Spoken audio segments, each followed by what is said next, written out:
This was in the spring of 1944, and it was a disaster. Everybody was just crushed. And Oppenheimer was in such despair that he seriously considered resigning because he thought he'd failed his historical destiny, let's face it. But wiser heads prevailed, and they said, Robert, you're the only one who could do this. You may not resign. You cannot resign. And he finally agreed. So they had been working on an alternative way of assembling a critical mass. And it was pretty sketchy. No one was sure it would work.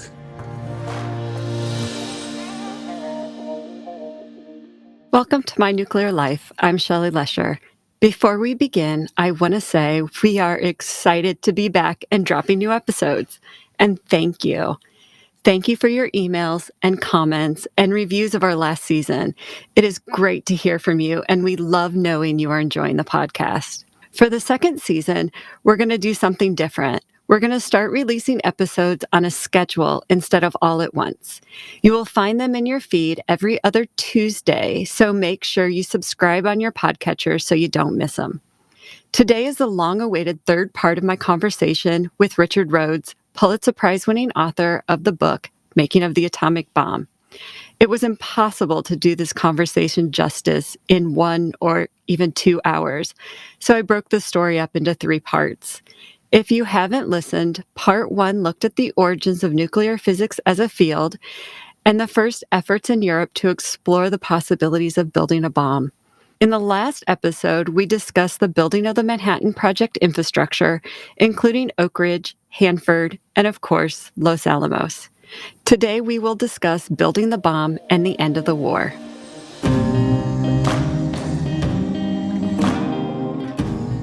This is the final episode of my conversation with Richard Rhodes.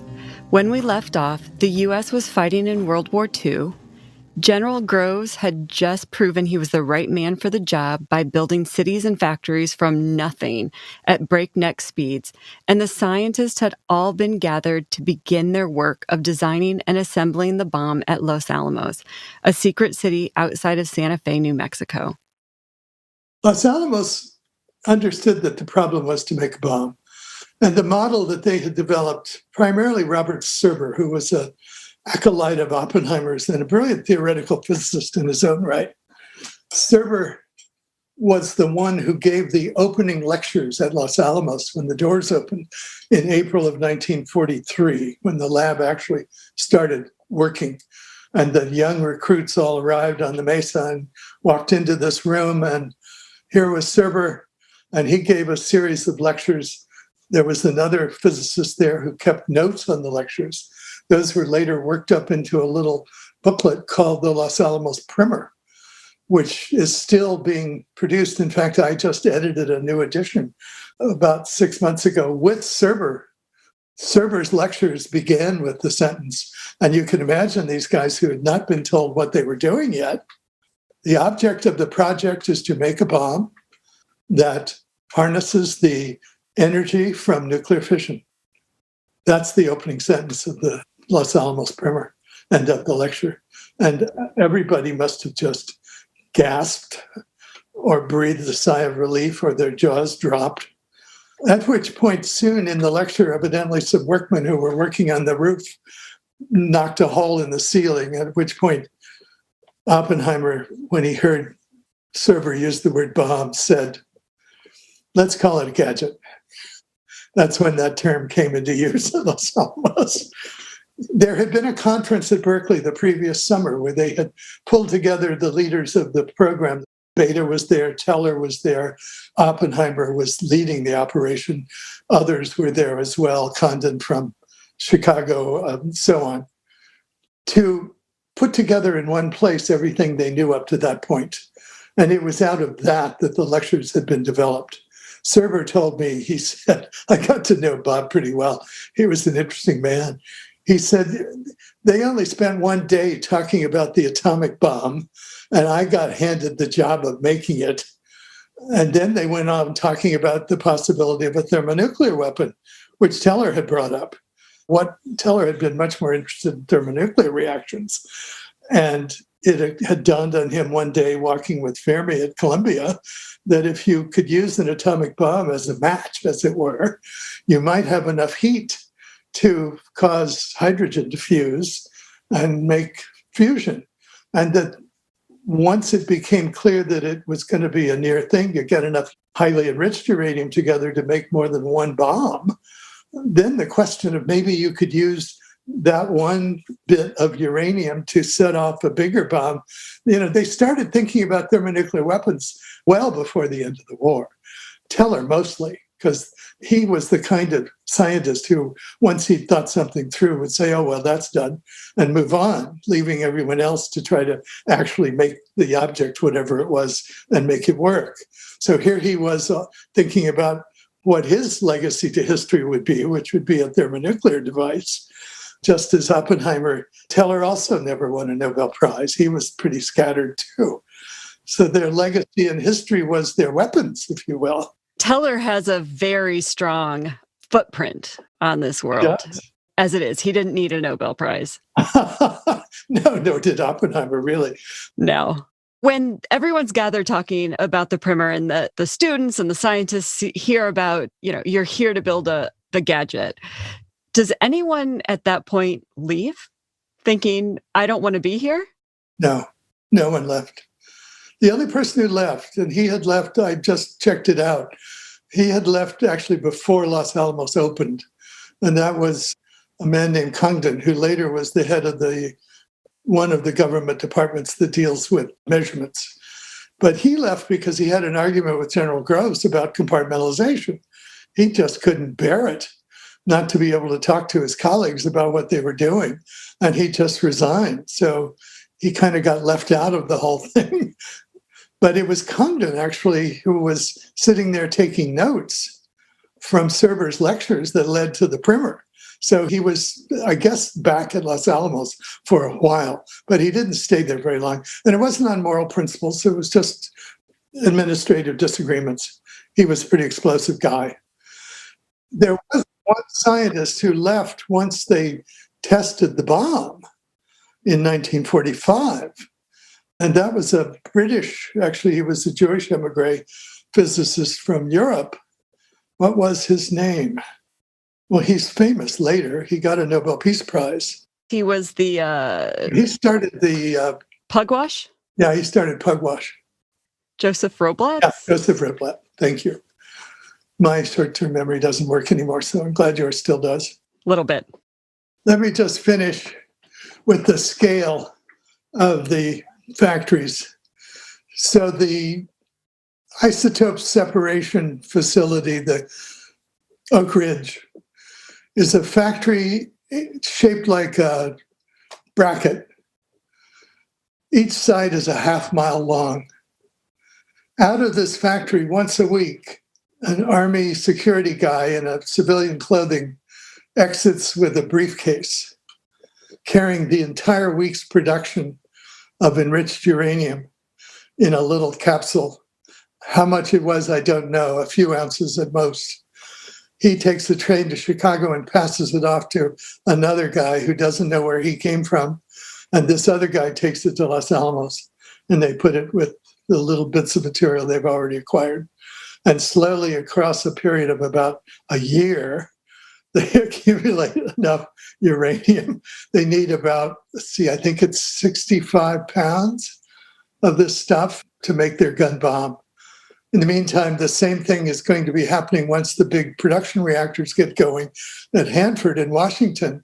Although there they use an Army ambulance to carry the little bits of plutonium that they've separated piece by piece down to Los Alamos from Eastern Washington. So it took a whole city a year to produce enough uranium for one bomb. Right.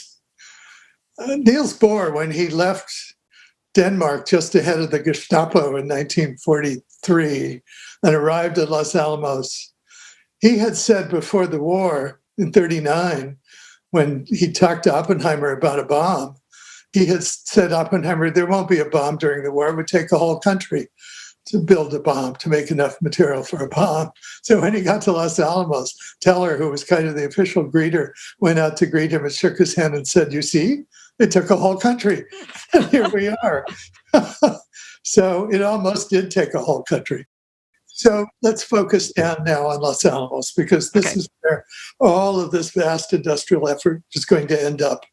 And Serber, having taken notes on that summer conference at Berkeley in the summer of 42, where he was assigned the job of building the actual bomb. And he, in fact, did design the Hiroshima bomb. Robert Serber did. That was the gun bomb, where the piece would be fired up the barrel of what was a 3-inch diameter Navy cannon, about 6 feet long, with a series of rings of highly enriched uranium bolted in the muzzle and a series of cylinders of highly enriched uranium fired up the barrel using simple bags of Navy explosives. It's very simple design, although tricky. The piece had to fit just right, or it would wobble and jam, and that would be a mess. So it did take some work, but they never had to test a gun bomb at full yield. They did a lot of partial tests by basically slowing the neutrons down with various kinds of materials to be sure that the amount that they had was indeed, it was actually something like 3.5 critical masses. It was a very inefficient bomb. Less than 1% efficient, destroyed the city of Hiroshima. And that's pretty typical for a new invention. When I was writing about the history of the steam engine, the first steam engines were less than 1% efficient, which is why they had such large cylinders. I mean, they could barely pull a little wagon up a hill. But that's typical of inventions. The first stage is just to make one that actually works. Then you can refine it and make it into something more efficient, which God knows we did. But even at 1% efficient, it was still incredibly destructive. They figured that it fissioned completely about 1 kilogram of 90% pure U-235. And that's what blew up the city. 1 kilogram is a very small amount of a dense metal like uranium. So here they are. They've got their task at hand. They go to work. They start experimenting with gun designs and accumulating the material. They've got a little bit of plutonium that's being manufactured in a small air-cooled reactor at Oak Ridge that was built as a kind of a pilot-scale machine before they built the big ones that were water-cooled up in eastern Washington. And they're enriching enough uranium there to get a little bits of plutonium, but not very much. So they do what they can with it, and they work out its cross-sections and all those useful things. But they're substituting other materials for the bomb material itself. Then comes the spring of 1944, when the reactors at Hanford start to go online and real volumes, well, not large volumes, but measurable volumes of reactor-bred plutonium arrive at Los Alamos. They've heard the problem. The first plutonium arrives from the reactors at Hanford. And Segre is given the task of going off to some place isolated and measuring the fission cross-section of this material. And he finds, to his horror, that this stuff is twice as reactive as pure U-235, and that if you tried to use it in a gun bomb, even if the barrel of the gun was 15 feet long and the charge was firing up the barrel at 3,000 feet per second, it would melt down before the parts came together. That's how reactive the plutonium was. And you would have a fizzle. You'd have a few hundred tons of explosion. And all of the effort and all of that material and all of that little bit of material you were going to have by the time the bombs were ready would be for naught. And you would be left with one uranium bomb, basically. This was in the spring of 1944, and it was a disaster. Everybody was just crushed. They were trying to get the bomb done before the war was over, and Germany was on its way to defeat, clearly, by then. And Japan, no, not so much, but still, everyone was focused on Europe because that's where everyone had come from. So it was a real problem. And Oppenheimer was in such despair that he really seriously considered resigning because he thought he'd failed the whole thing. And I mean, he thought he'd failed his historical destiny, let's face it. But wiser heads prevailed, and they said, Robert, you're the only one who could do this. You may not resign. You cannot resign. These were other scientists. And he finally agreed. So they had been working on an alternative way of assembling a critical mass. And it was pretty sketchy. No one was sure it would work.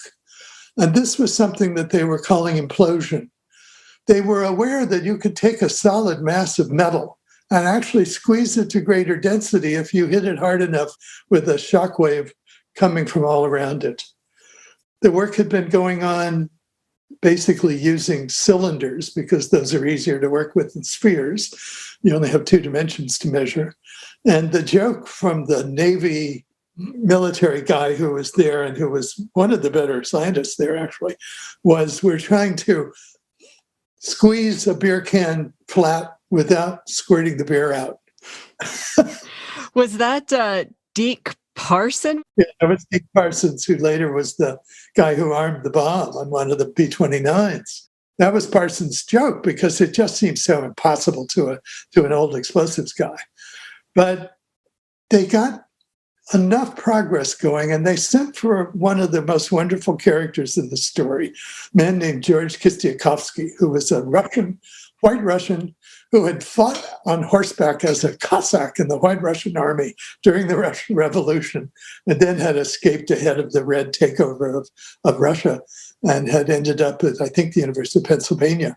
He was maybe the world's leading expert on shaped charges. Before that, nobody had thought that you could do anything with explosives. It's just blow them, and whatever was around them would blow up.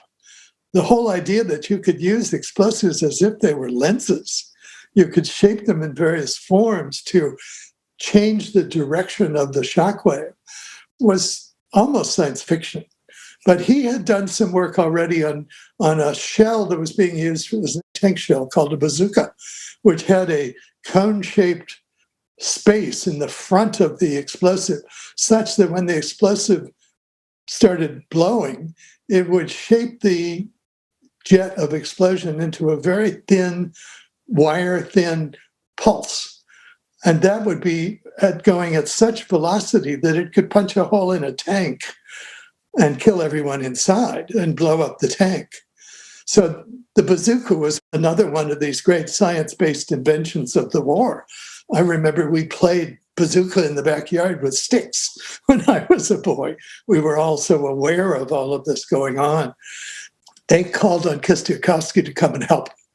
And he very soon, over the winter of 44, 45, managed to work out a way by putting shaped charges in a spherical form around a solid ball of plutonium, about 6 kilograms, about the size of a baseball, such that 32 points of, well, let's say this way, this thing looked like a large soccer ball.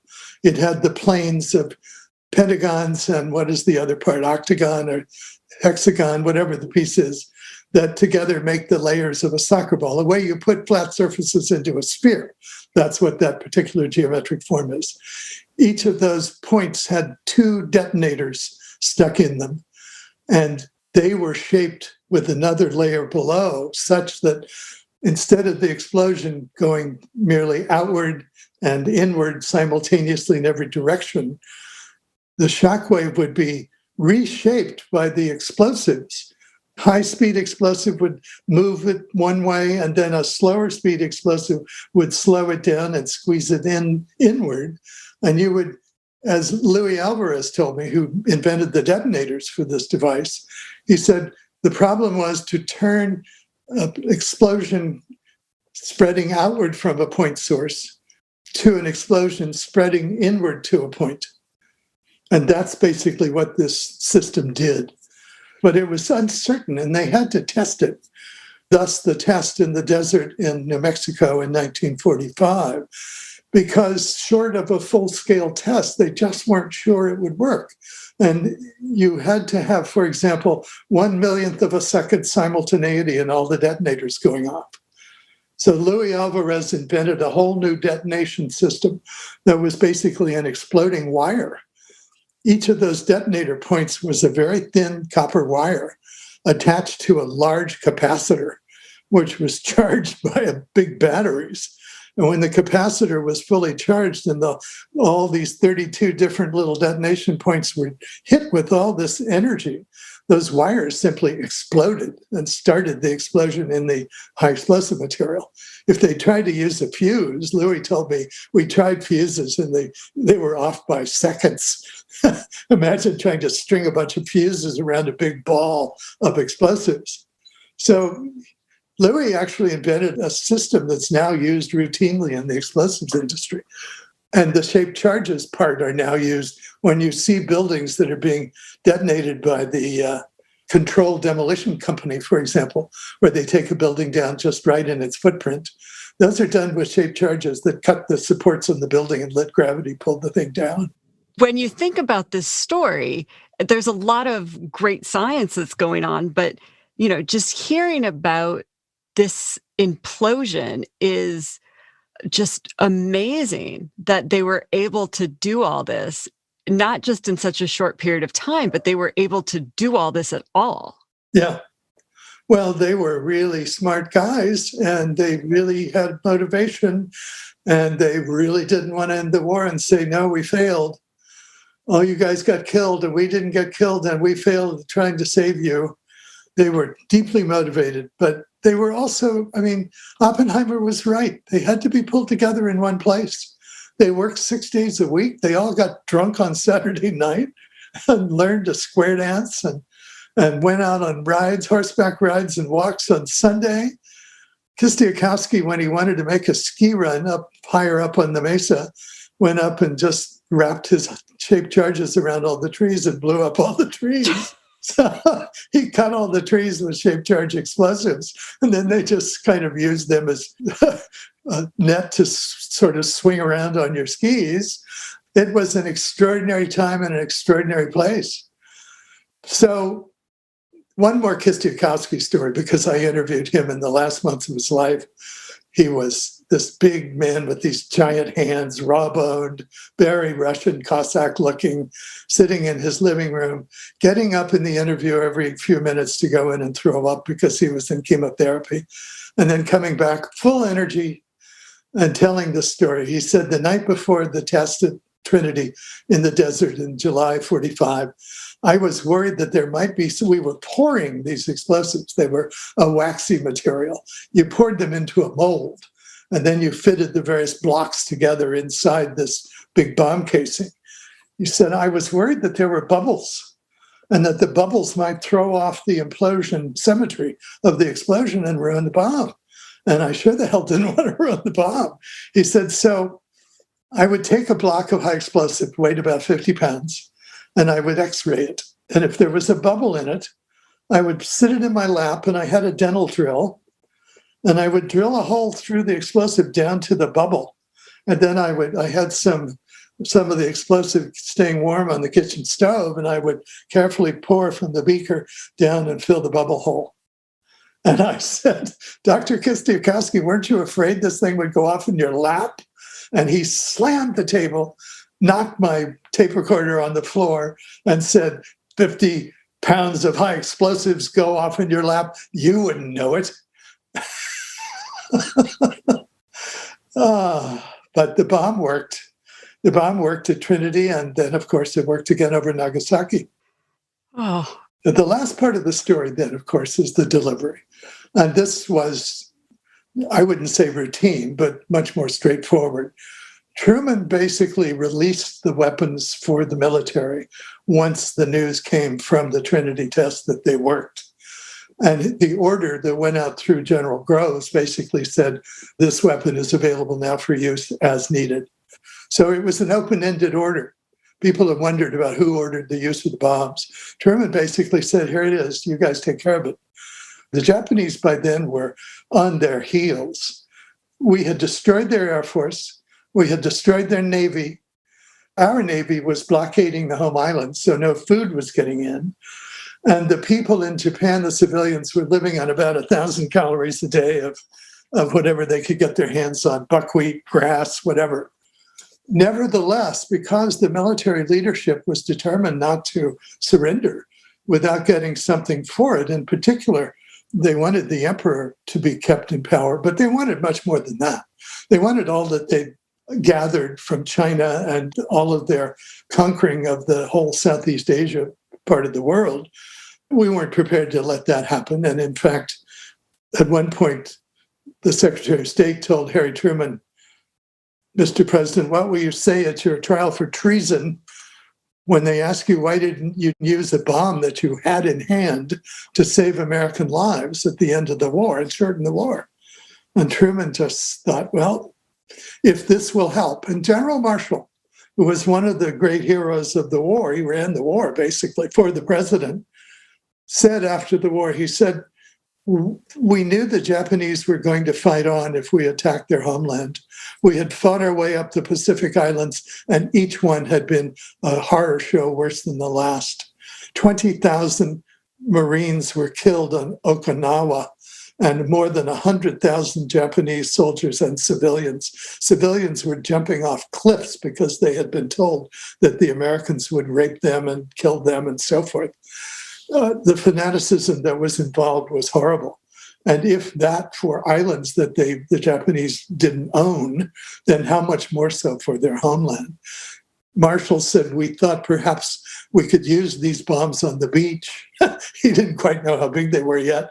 No. And that perhaps we could make them surrender by using these new weapons.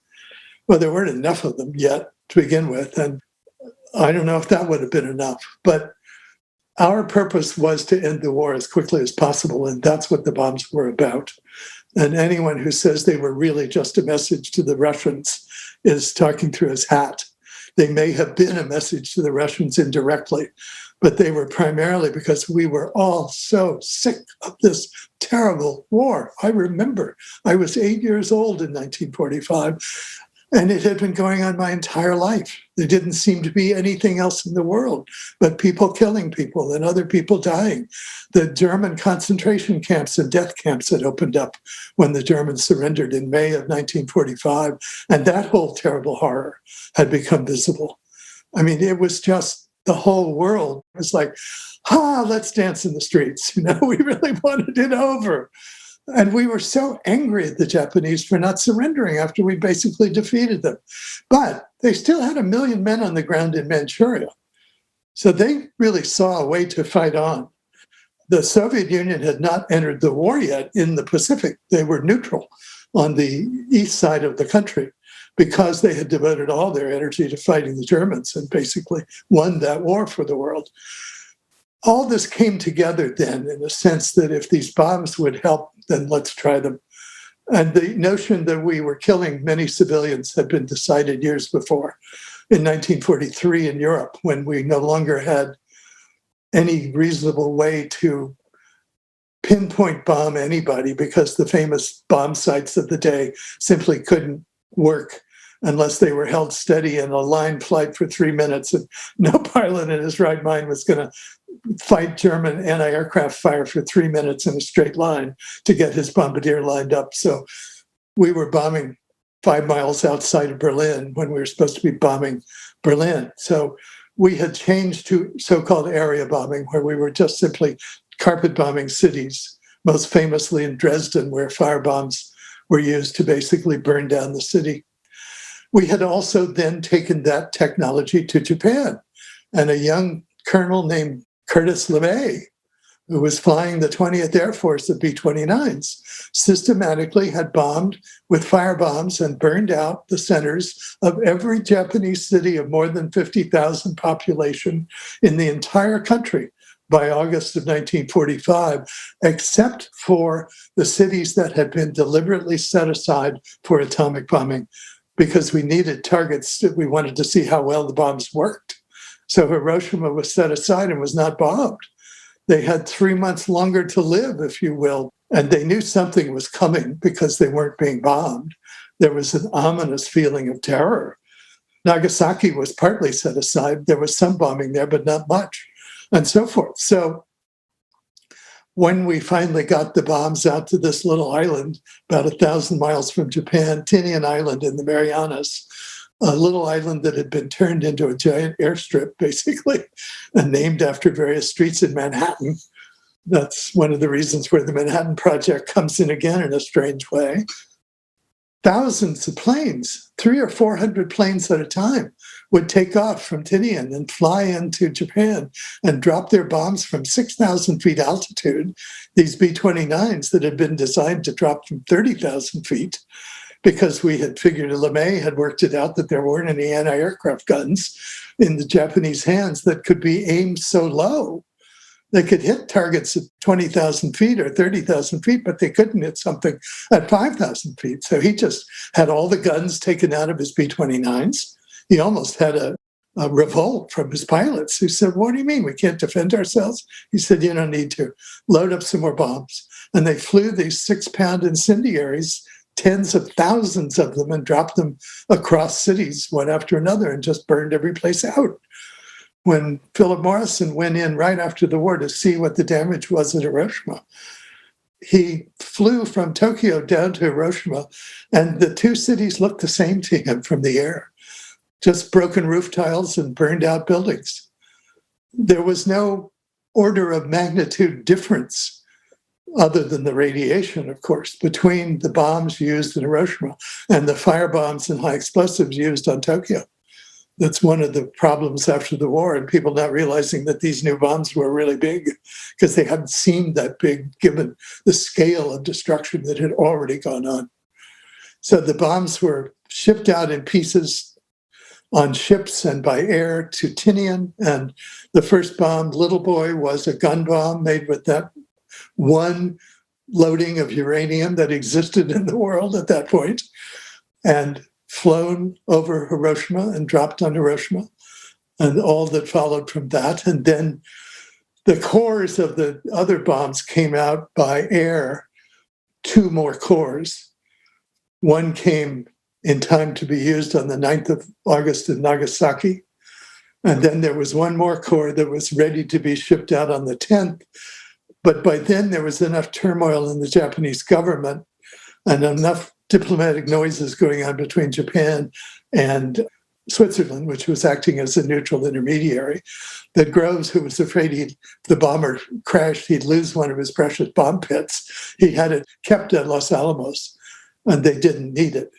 But I found a memorandum from Robert Oppenheimer to Groves, written on around the 10th or 11th of August, that said, "Dear General Groves, if we can combine plutonium and uranium into composite bomb pits for implosion bombs, we should be able to produce 6 bombs a month by October." We were not prepared to stop. We were prepared to keep on bombing until the Japanese finally surrendered. But there was one more plutonium pit ready to go. Correct. On the 10th. That was the pit that then killed Louis Slotin after the war when he was working with it, because it was then used for the bomb tests at Bikini in the summer of 46. That was the Devil Core that they called it? Yeah, that was the Devil Core, right. The Navy wanted to see what the bomb would do to Navy ships. So they used a couple of just regular bombs, such as they were. They were all handmade. They weren't regular. It took 3 days to assemble them, and the batteries were only good for 3 days. So they were very much laboratory objects. And adjacent, when did the bombs become kind of assembly line and not these handmade bombs? 49. Oh, so the scientists in Los Alamos were hand making these bombs for quite a while. Yeah. Well, it was pretty quickly transferred down to Sandia? Yeah, Sandia. Sandia started out as a place where the military assembled the weapons, but it's now a full-scale laboratory with much more focused on the military applications of the weapons. So after the bombs were dropped, I'm sure there was some celebration in Los Alamos, just like there was in the rest of the country when the war was over. Some people celebrated. Some people were horrified. One guy was out in the bushes throwing up. He was so sickened by the whole thing. It just depended on your original orientation. Were you someone who wanted the war over? Were you someone who had lost someone? Were you someone who thought on a larger scale about the deaths that had been caused?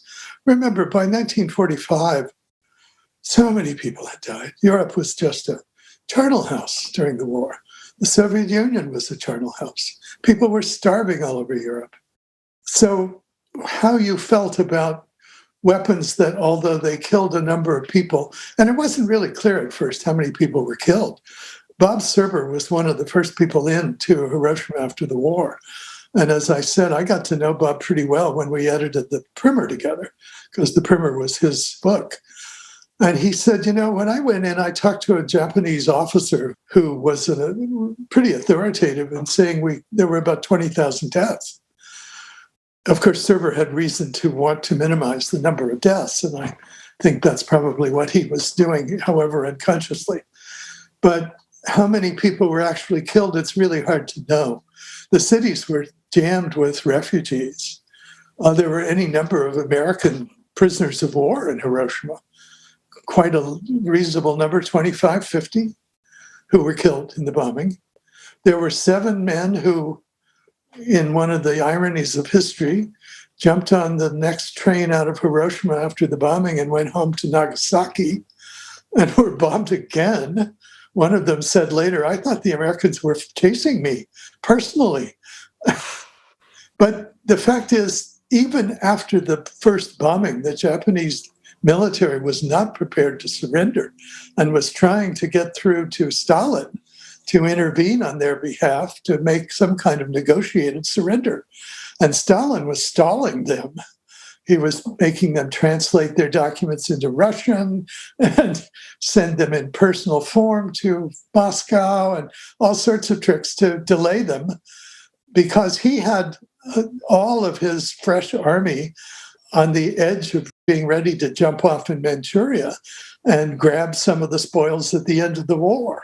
He had told Truman at the Potsdam Conference that he was going to enter the war on behalf of us, the Allies, on the 15th of August. And Truman was delighted when he heard the bomb work, because he thought we could beat him and get the war over before he came in.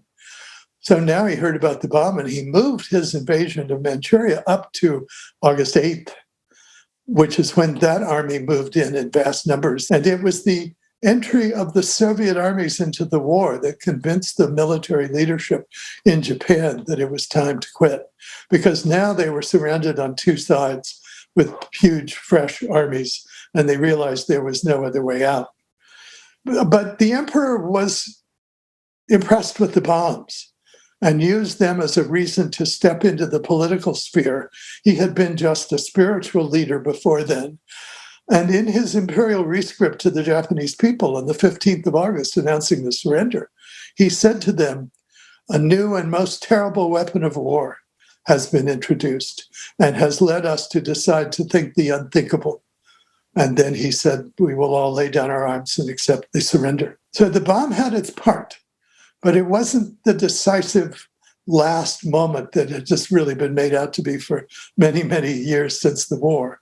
This new information came in the work of a Japanese-American historian who reads Russian, Japanese, and English, and was able to gather up the documentation from all 3 sides and really put everything together. That's definitely different than the way I was taught about the war in school. We dropped the bomb, we won the war, let's move on. Oh, well, I write biography as well as history. I'm writing a biography right now, and I want to tell you, however innocent and generous-hearted people are, they're always the ones who were at the center of the story. Every scientist I talked to was at the center of his story. And then later on, you get the documents and you discover, well, there were 5 other guys there too, It wasn't quite so simple as that. So we're all at the center of the novels of our lives. Another war begins at that point, right? We're not out of the woods yet. Not immediately. It took a little while. I remember as an 8-year-old who read the newspapers and was alert to the world, wondering how our gallant, heroic allies, our brothers, the Soviets, in 6 months' time had somehow become the enemy. I kept wondering, what on earth could they have done that would lead them to be in such a terrible position so quickly? There was, however, documentation in Curtis LeMay's files that I found laying out how the bombing of the Soviet Union would go as of September 1945. They were already contingency planning. Wow. Yeah.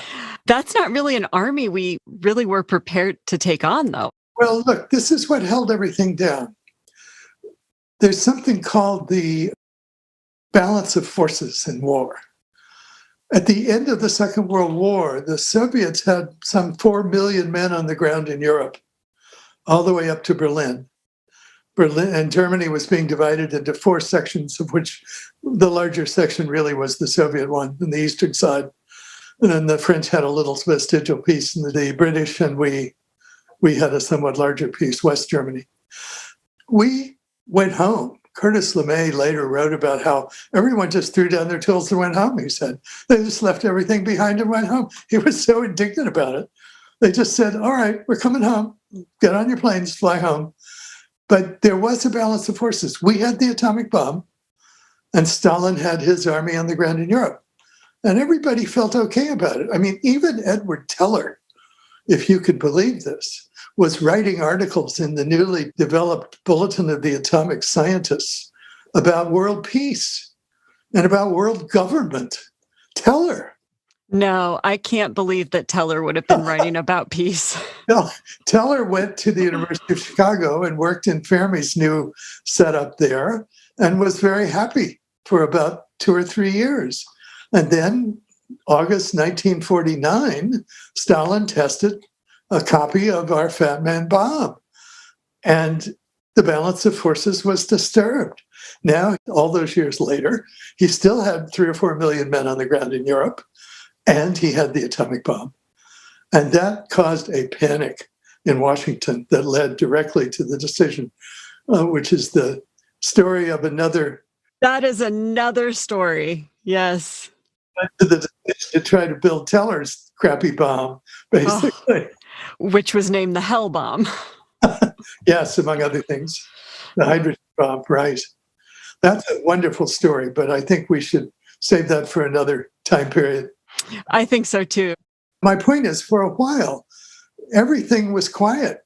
We went through the famous Berlin airlift when Stalin tested our willingness to supply Berlin during the winter with coal, when they cut off the roads and the air pathways that led into Berlin. I have a cousin who was a general in SAC who was flying the Berlin airlift, flying loads of coal on DC-3s and DC-4s in and out of Berlin. He said, we didn't even shut down the engines. We just dumped all these sacks of coal out the door and taxied on down the runway and turned around and picked up another load. So there was struggle, to be sure. But it was basically both sides took a big, deep breath and got Europe back on its feet. The Marshall Plan came along to help Europe basically not go communist. NATO was formed primarily, I think, to make sure the Germans didn't have a separate army, because we never wanted the Germans to have a separate army again. I still think NATO had more to do with Germany than it had to do with Russia. But in the meantime, when the Atomic Energy Commission was formed in 1947, I mean, one of the delays in the United States was simply there was no legislation dealing with what to do with this whole new field of invention and discovery and power. And it took a while for Congress to put all that together. When they finally did and invented the Atomic Energy Commission to oversee it all, the commission got together to inventory its properties, if you will. And when they got to Los Alamos, they were taken to a warehouse and they were shown parts of bombs. There weren't any assembled bombs. There weren't any bombs. We'd been threatening the Soviets by putting some B-29s in England and then the Berlin airlift, and there weren't any actual bombs. Nothing much had been done. Oppenheimer had thought they were going to shut down Los Alamos at the end of the war. When Teller asked him what was going to happen, he said, I think we're going to give it back to the Indians. And Teller was just horrified.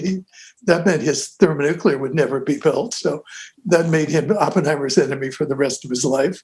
Well, so much for Teller's 2 years of peace. Yes, but he did go off to work on physics for a while. It took a while to get everything back together after the war. And it was only really with the Soviet bomb test that everybody got jumping. By then, we had tested the first round of new bomb designs that used something called core levitation. The first bomb had basically just squeezed the core. The explosives had butted right up against the plutonium core. And as someone told me, you can get a lot more power with a hammer than with squeezing something with your hands. So what they did was put an airspace around the core. The core sat on a little pyramid of, I don't know what it was made of, I guess uranium, in the middle of a space. And then the explosive package was surrounding it. So there was time for the detonation wave, the shock wave, to accelerate before it hit the core. And with that, they suddenly basically doubled the capacity of the uranium they had, because it was half the amount of uranium necessary for a weapon for twice the yield. The Soviets had figured this out by 1947, but Lavrenti Beria, this monster who ran their bomb program, wouldn't let them use their clever bomb. He said, I want a copy of the American bomb. I know it works. Otherwise, you're going to be camp dust, comrades. Get to work. So, and the second Soviet test was half the size and twice the yield of the first test. So they went ahead with their levitation. So I think we've now gotten on to the second chapter. But there was a pause. And then the pause was shocked by the fact that the Soviets, much quicker than anyone imagined, except a few smart people, got a bomb. And then the race was on. Thank you for listening. We would love to hear from you at mynuclearlife@protonmail.com, and would appreciate it if you rate, review, and subscribe on iTunes or wherever you listen to podcasts. A very special thanks to Dick for being so very generous with his time, and Lexi Weghorn for all of her help with this podcast. Thank you for listening, and tune in next time when we will discuss the impact of nuclear science on your life with another expert. I'm Shelley Lesher, and this has been My Nuclear Life.